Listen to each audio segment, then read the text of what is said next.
Back for another edition of In the Huddle, guys. Carl Dukes put him up along with my man Jason La Canfora. Brian Baldinger is a part of this podcast as well.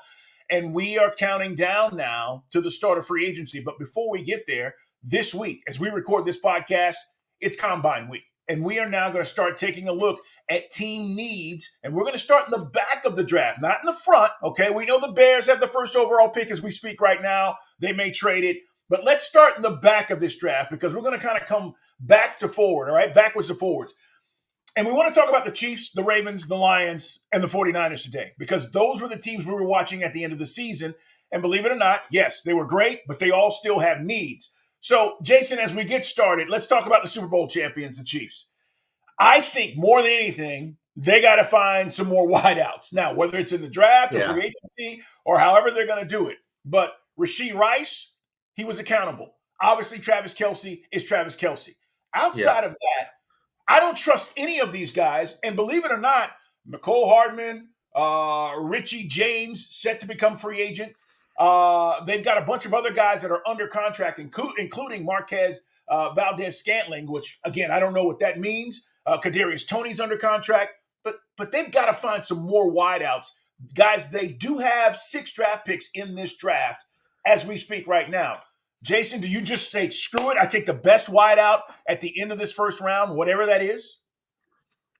I'm not sure about that approach. And obviously in this sport, free agency is going to come first, right? And I do think they'll be able to make some moves here. I'll be interested to see how they approach it. They could use another possession guy.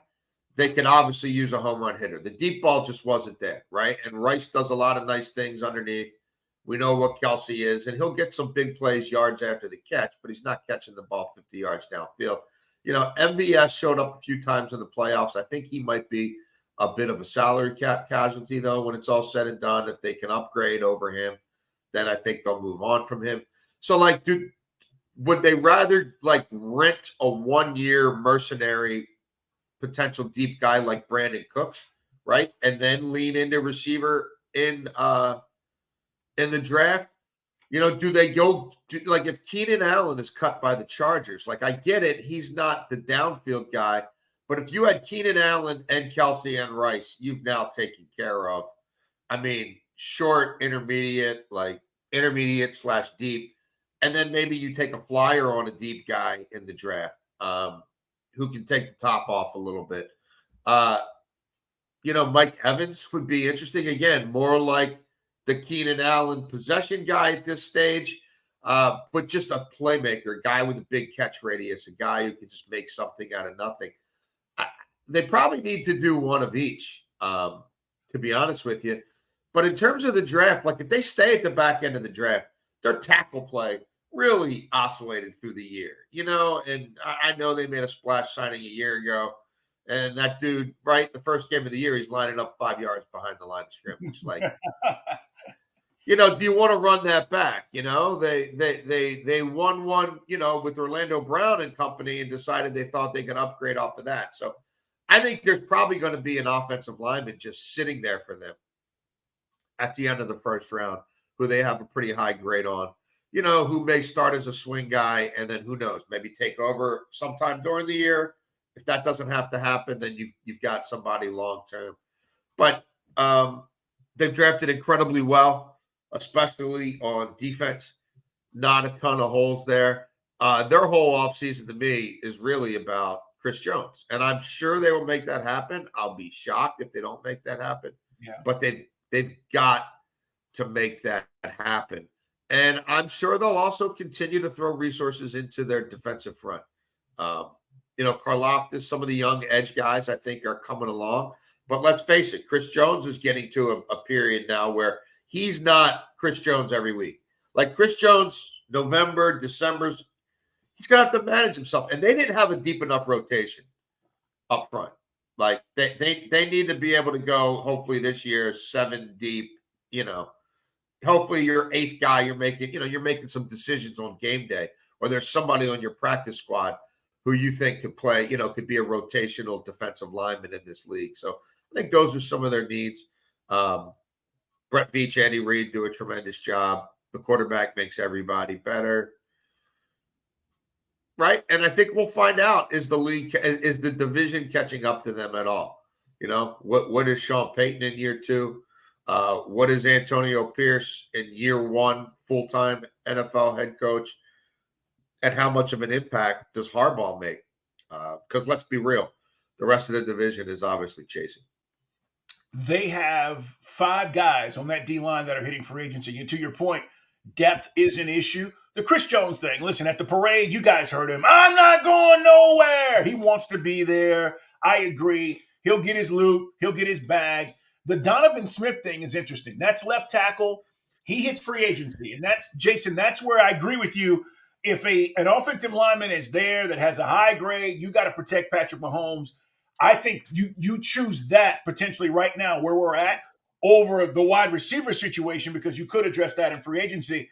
But the Chiefs, here's what we're saying, guys. They have needs. They won the Super Bowl, but they still go into this offseason having needs. What we know about the Chiefs, though, is no matter who's playing wide receiver, that guy, that 15 guy, he makes everybody better, right? Yes, sir. So you're going to be okay, even if you end up not getting, per se, the guy you want or the guy you target, but they've got a couple of needs. I just feel like that D-line depth is going to be an issue, even if you sign Chris Jones, and then the O-line. But the wide receiver spot for me is where they need to be. 6 picks as we speak. It's Carl Dukes. It's Jason Canfora. It's In the Huddle, guys, as we talk about the back half of the draft, all right? Chiefs, Ravens, Lions, 49ers. Let's get to the Ravens, because as good as they were, Jason, 29 players, free agents on this team.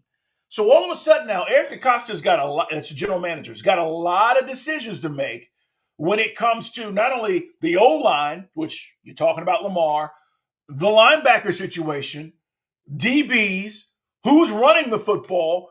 Like, I'm looking at this Ravens team, Jason, I'm going, they got a lot of stuff to cover here. Oh, yeah. This is not like they just go, all right, we're coming right back. We'll be in the AFC Championship game. No, they're not running it back, because and also we've talked about this in past episodes. A ton of brain drain on their defensive staff. They've been gutted.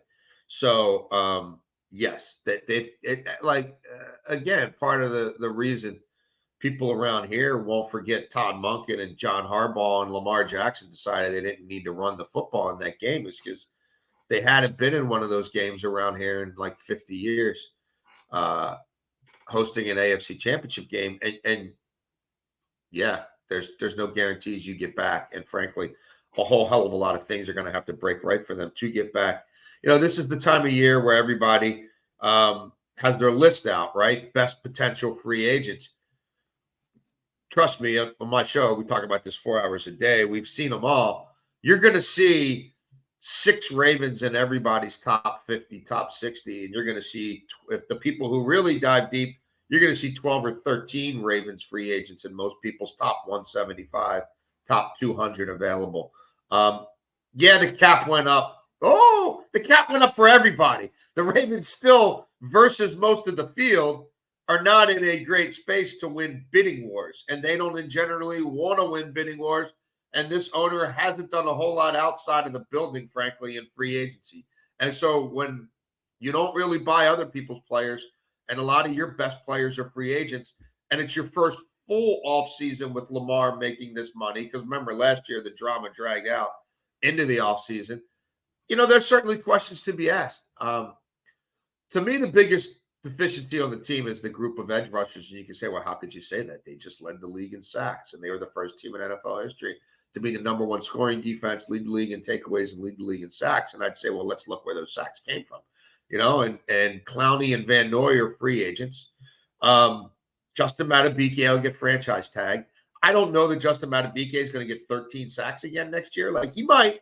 Like it might just be this ascendant thing, but that's a big number.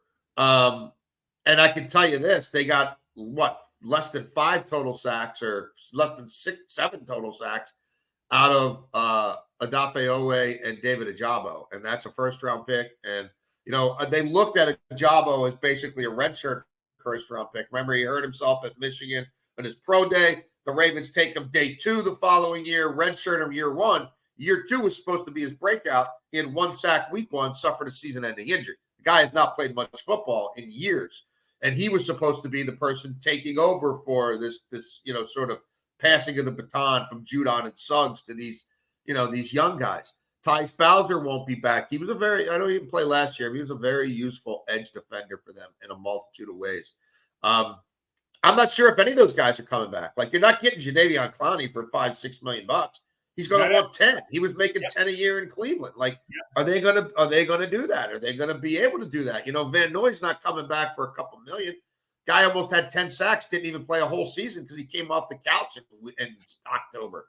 So I don't know how that's going to shape out, but there ain't a whole lot of there in terms of pass rush with this team. Offensive line, the center, Linderbaum, will be back. Beyond that, we're not sure. I would go to Ronnie Stanley and their left tackle and try to get him to take a pay cut. Between Stanley and Morgan Moses, there's no way I would run both tackles back out there. And for a team that's been the number one running team in the league for 4 or 5 years running, they have one healthy running back, Justice Hill. That's it. Gus Edwards, are they going to bring him back? He didn't see much outside of short yardage stuff this year. Does he really fit this offense? They should bring J.K. Dobbins back, but there's been a lot of bad blood between him and the team over his injuries. Does he want to come back for a couple $1 million? Look, they gave Odell Beckham $15 million last year for not a whole lot. They've never been able to identify wide receivers here in the draft and free agency. It's been a bugaboo for them forever. Are they better off saying, you know what, Isaiah Likely's an ascending player. We like him. Every time Andrews is hurt, Likely looks the part. What about getting these two involved at the same time and screw 11 personnel? We're going to live in 12 and 13 personnel, and let's go get a running back, Josh Jacobs, who when he's on the field, there's no tells. Instead of bringing guys in and out, right? 3 different guys. When Gus Edwards is on the field, you know what they're going to do. When Gus Edwards goes off and Justice Hill comes on, you probably know what they're going to do. Josh Jacobs is a true 3-down back. There are no tells. You don't know if it's going to be inside or outside. You don't know if it's going to be power or it's going to be outside zone. Like, they've done really good identifying running backs. Josh Jacobs has never played with a great quarterback. He's never played with a great offensive line. He's been incredibly productive. And remember, he came into the league really young. Saban only chewed him up for 1 year, not 2, 3, 4 years like some of these other running backs going back to the Trent Richardson days. So he doesn't have as much tread on his tires. Like, could you get him around what he made last year? And, you got Bateman back at wide receiver. Like, I don't know. You've brought Aguilar back. You've got Zay Flowers. Like, you've got these 2 tight ends who you should be better throwing the ball at a heavy packages, especially if you have an every down back. So I don't think they'll do it, but I think it's the kind of thing they should consider. And then Patrick Queen, right? Who's going to play next to Roquan Smith? Well, it's going to be this kid, Trenton Simpson, who they drafted in the 3rd round the year before, who played really well week 18 against Pittsburgh. He's got a lot of the flash and the acceleration and the twitch that Patrick Queen had. But that's going to be a big ask for Roquan Smith because part of the reason he got his money is to make everybody around him better. So, yeah, Geno Smith was second to league in interceptions. He's not coming back. They're paying Marcus Williams a lot of money. They're going to have to pay Kyle Hamilton a lot of money. What kind of money is Patrick Queen going to command? He's going to be the best linebacker at his position in free agency, right? Yeah, but it's just not a position that people really want to, that a lot of people want to pay for. Yeah. My hunch is he's closer to 16 than 20. Roquan got 20. And I know a year ago, right, you had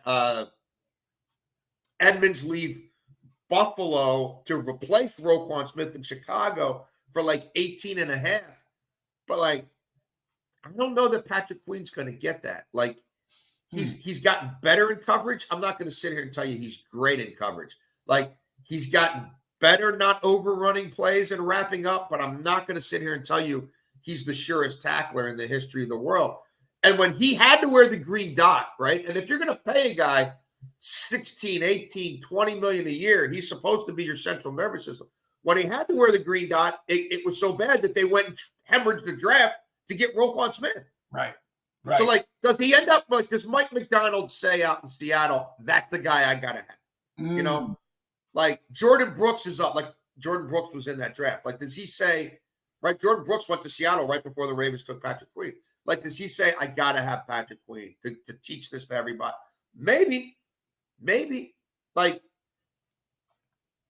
does Anthony Weaver down, you know, who left their D-line coach, who went and now is running Miami's defense, like, does he need Patrick Queen? I mean, they're cutting guys left and right down there. Like, I don't know what they're going to bring in, even if it's $16.5 million linebacker. But, like, does he pound the table for him?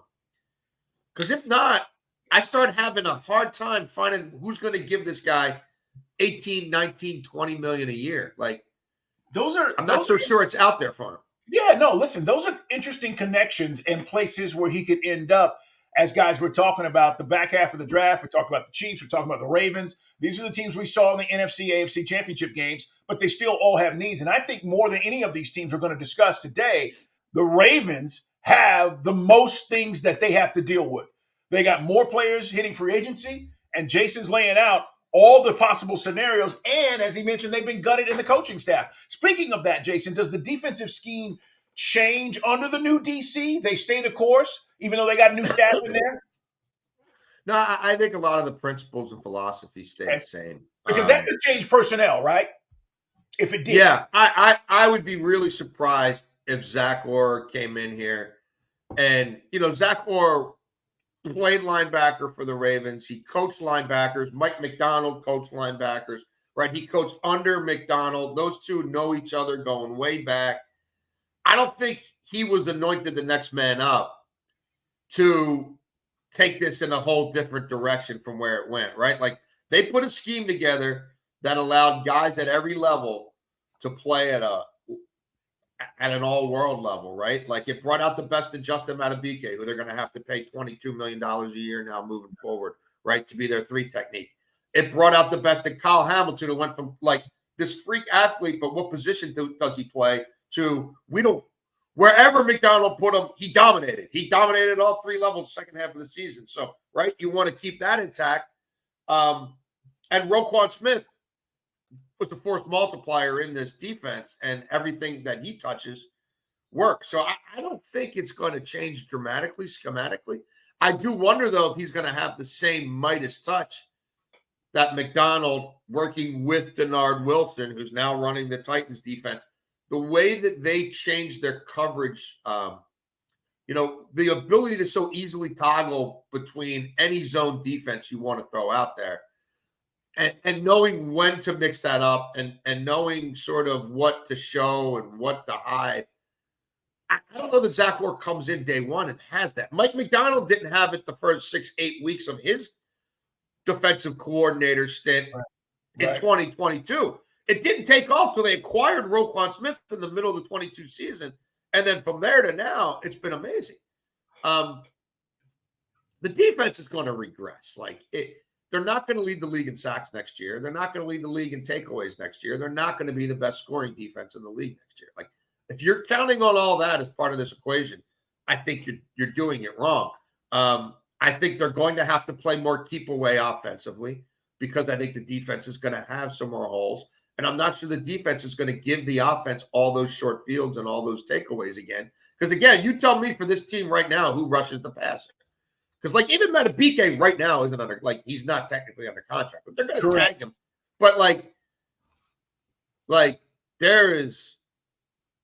the cavalry ain't coming. You know, this was supposed to be always breakout year. He looks like a good rotational, like, he looks like Tyus Bowser, who doesn't play coverage. Like, he looks like a guy who'll get you 5.5, 7 sacks, can set the edge, won't hurt you, pretty sound, you know, like, longer levers than Tyus Bowser. But, like, so Ajabo, I don't know what David Ajabo is. I mean, at this point, at the NFL level, like, is he going to get hurt again? 6 games in 2 years, right? How do you bank on that? I mean, he was supposed to be their next great pass rusher. He's the guy who at training camp last year, they're telling you he's polished, he's ready, he's got the moves, he knows how to set people up. I can tell you what he couldn't do. He couldn't set the edge worth a damn. In the preseason, they were running tight end end arounds on him. Just not even Tight ends.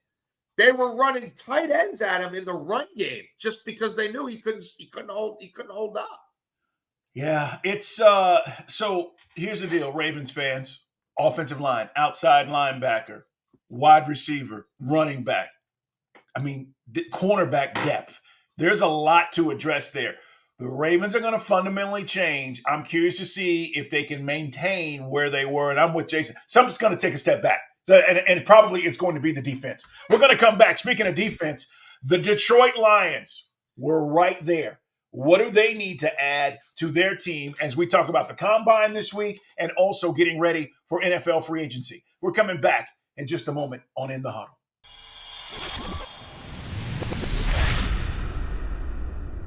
All right, Jason, let's talk about the Detroit Lions because Dan Campbell, all right, last year, and I criticized the Lions. I think we kind of all did.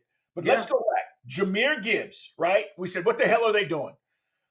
Jack Campbell at linebacker. We said, what the hell are they doing? Sam Laporta didn't necessarily poo-poo that pick, but Laporta had over 1,000 yards and 107 balls. He was a baller this year. And then they drafted a kid named Brian Branch, who had 13 pass defenses. They hit in the draft, Jason, last year. All of those guys contributed, and the Detroit Lions, with Goff and company, go to the NFC Championship game. So this year, they have pick 29, pick 61, pick 73, pick 92. They have 2 third-round picks in their first 4. I think they've got an added edge rusher. I love Aiden Hutchinson. Absolutely. You got to go get somebody else, right? Somebody opposite of him.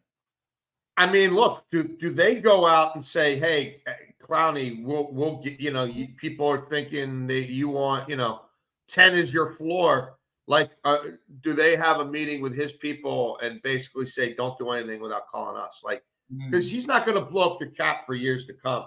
Now, you could also say, what are the odds he stays that fully healthy 2 years in a row? Like, I get it, but could you go get him 1 year, $12 million? Like, he's definitely going to help your run defense even more. He's going to take a strength and make it even more of a strength.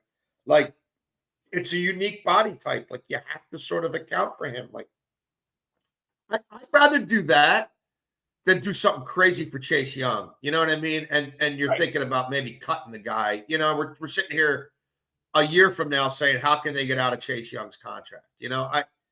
I don't know that I want to go that way. Like, the Jets have a really interesting situational pass rusher, right? The Bryce Huff kid. Like, do they look at something like that and say, yeah, like, we'll add, try to add an every down guy plus add that situational rotational guy? Because we know they got don't move Aiden Hutchinson inside. They'll find a way to keep him on the field, and that dude plays all the snaps.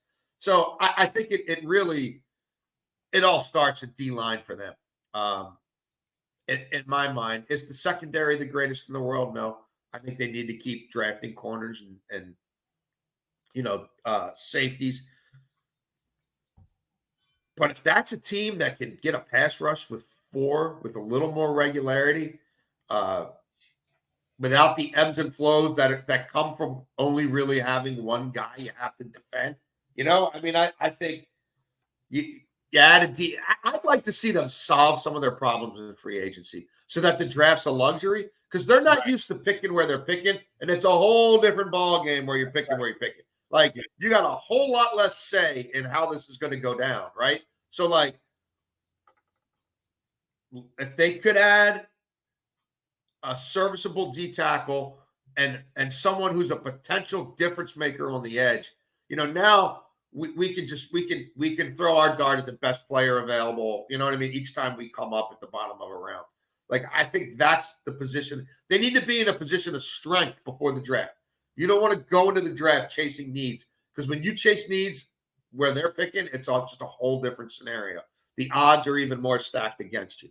But yeah, D-line.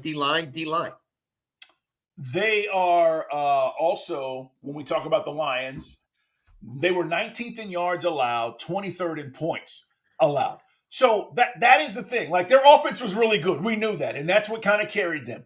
But those numbers have to get better. And you mentioned corner. Here in Georgia, Kamari Lassiter is a player that keeps getting a lot of love. We'll see what he does at the combine. but he's a guy that could potentially, they could look at late in this draft and maybe take a corner if they wanted to go that route. Remember, Aaron Glenn still there. Ben Johnson still there. So they didn't lose any of their staff per se in this offseason. So the focus, as far as what they want to do with those guys, I don't think anything changes. If you can get Aiden Hutchinson some help, shore up the corner spot, Detroit's going to be a problem again next year, and who knows, by the way, what happens with Kirk Cousins, whether he goes back to Minnesota. But as much as I love what Green Bay did, to me, it's Green Bay, it's the Lions, right? And that division, who's gonna win that division next year? Yeah. Well, and obviously we've left the elephant in the room.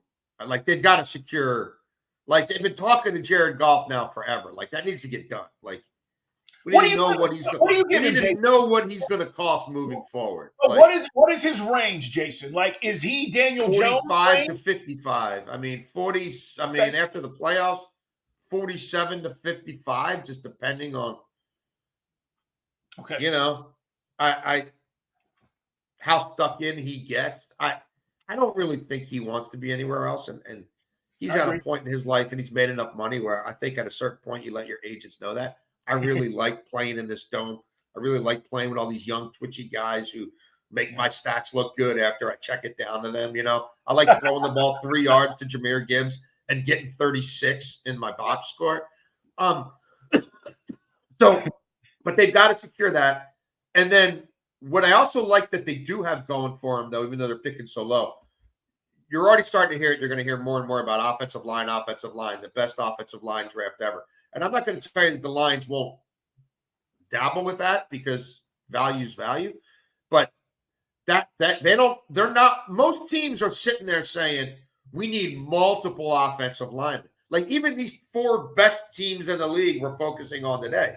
San Francisco's offensive line is garbage outside of one guy. Yep. The Chiefs were worried about both tackles, and Joe Thuney, right, got hurt late last year.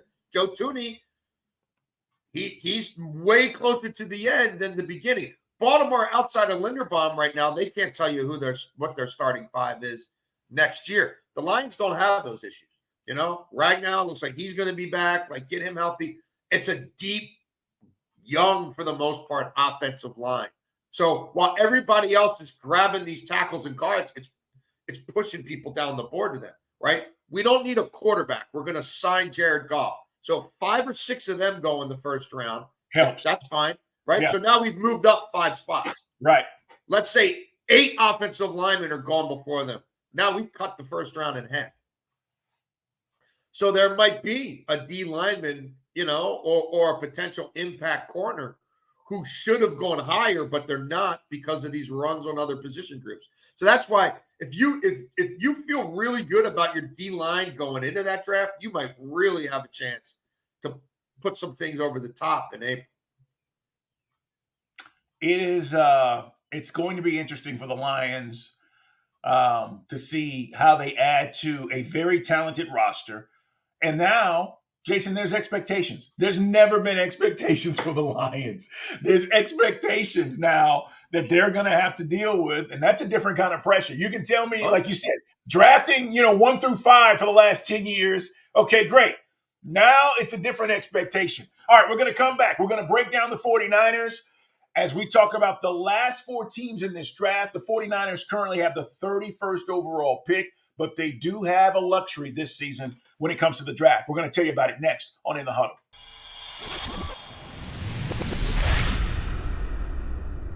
All right, Jason, you said it. The O-line for the 49ers. And first of all, they get to the NFC Championship game. We get it. They get to the Super Bowl. We know what happened. But from a personnel standpoint, as I look at this O-line, I'm kind of amazed that they were able to do what they did based on the fact that this is an average offensive line. You said it all season long. Take Trent Williams out, they're busters, right? There's not a lot of guys with clout that you trust on that offensive line that you feel like, oh, no Trent Williams, they're still one of the best offensive lines in the league. So they have to address that, right? I mean, they have the 31st pick, 63rd, 94, 98. That's 4 in the top 100 for the San Francisco 49ers, which is great considering what they've done, but they've collected picks. They did that with the Trey Lance trade. But they got to address this O-line. I don't care if it's Brock Purdy or whatever, and we know it will be, but they got to address the O-line, right? Oh, they better. They better. Look, I think these guys get a huge subsidy from playing in the NFC at a time where the NFC has been increasingly down. They were 2-4 against the AFC last year. Including the Ravens game, right? Right. Got their ass kicked by the Ravens, got their ass kicked by the Bengals, lost a close one to the Browns, lost a close one in the Super Bowl, beat the Steelers. Trying to remember who else they played. But, like, they played Andy Reid, lost, and they got their ass kicked by the AFC North, the best division in football. So, like, how great are the 49ers? Like, how great are the 49ers? You know, Vegas overvalued them, but they finished the league the year 5-10-1 against the spread since week 6. So they were clearly the most overhyped team, or one of the most overhyped teams in the NFL in terms of what the expectations were for them each week, right? What the line said they should do versus opponents versus what they actually did. And I have problems with them in the trenches. So they'll probably win a lot of games next year, but, like, I don't think Brock Purdy's going to do the things that other quarterbacks do to cover up weaknesses. Like, you better shore things up around him pretty good. You better find a way to make Bosa play like it matters every single week. Like, for the money you're paying him, shouldn't have to be that way. The Chase Young thing didn't work out. What did that cost them? More draft capital. Where have they struggled in the draft? I get it. You found Brock Purdy. If they thought Brock Purdy was that great, I'm going to let you in a little secret. They wouldn't have waited until the last pick of the draft to use it on him, okay? That's how much conviction they had in that in real time. Yeah. And that's a reality. That's a fact. So, yeah, I've got some questions about them. Like, if Trent Williams goes down, the whole thing crumbles. Like, finding in this draft with all these tackles, if they don't find their left tackle in the future, shame on them. Like, if they get too cute and trade down because we need value, well, you need offensive linemen who can play, and you probably need them to be younger and cheaper because you got one more year before Brock Purdy gets his mega deal. So, and then the D-line, like the Hargrave signing, don't look good right now. Like, and I'm not sure it's going to look. I'm sure it's going to look that much better a year from now. He's got an injury history. He's getting up there. You needed him to be dominant last year. He wasn't. I think you know what Armstead is, right? He helps your run game a lot, but he's not going to give you a lot of pass rush. Chase Young's going into free agency. So I got big questions about them in the trenches. Doesn't sound like Brandon Ayuk's, totally happy there being the third wheel or whatever.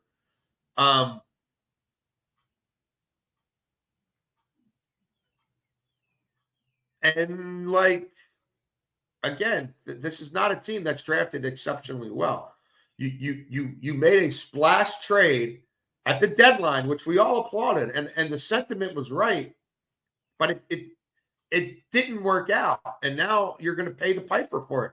You're still paying the piper for the Trey Lance trade. Like, you've had some missteps there that everybody seems to want to sweep under the rug. So I think their margins got a lot slimmer. We talked a lot about Baltimore. Like, I think Baltimore and San Francisco a year from now are both going to be like, God damn, we were 2 or 3 plays away from our manifest destiny. But you know what? The following year, they're going to find themselves maybe like 30 or 60 plays away. Like, so yeah, I have questions. Like, you better be able to protect the hell out of Brock Purdy, because I charted it pretty good every week and made a lot of money fading him on what happened when he had to actually face pressure, when the pressure rates went up. I don't know, Carl. Like, well, I think they're probably going to run the hell out of the football next year again, and I bet their run rates go up in terms of what they do. I think, how many more years is McCaffrey going to be McCaffrey? Like, next year might be. He's not going to be an MVP candidate the next 3 years. Like, it peaks. It peaks. Yes. The position is the position. So how many more bites at the apple are you going to have with Trent Williams? How many more, like, they've won some bidding wars, including one with Andy Reid to get Trent Williams in the first place. Like, how many more bidding wars are they going to be in position to win? So here's the other thing. No DC, right?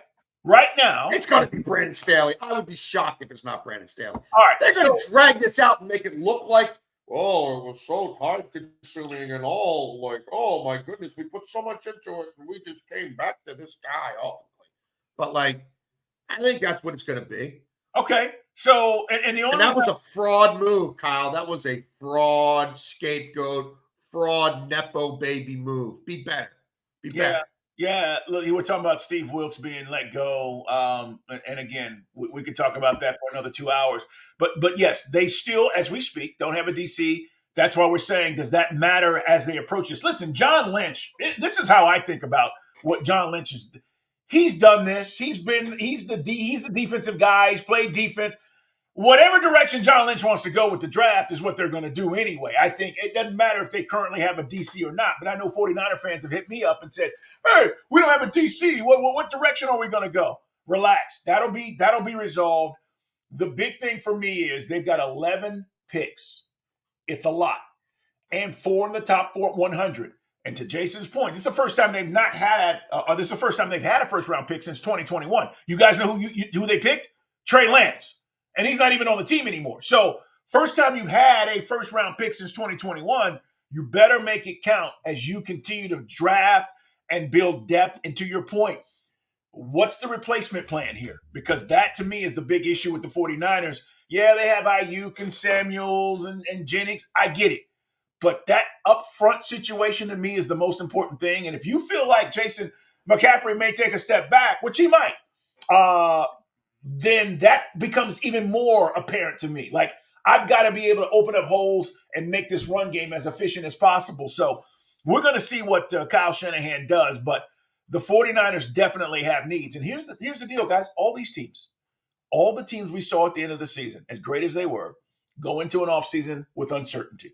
I think, and Jason, you can tell me where you're at, in this order: Ravens, the most uncertainty because of the number of guys that they have to deal with. And then you talk about the 49ers, and then I would get to the Lions, in my opinion, would be last simply because they have a young roster. They've done a really good job of drafting. The only issue is they're drafting late. They've got to figure that out.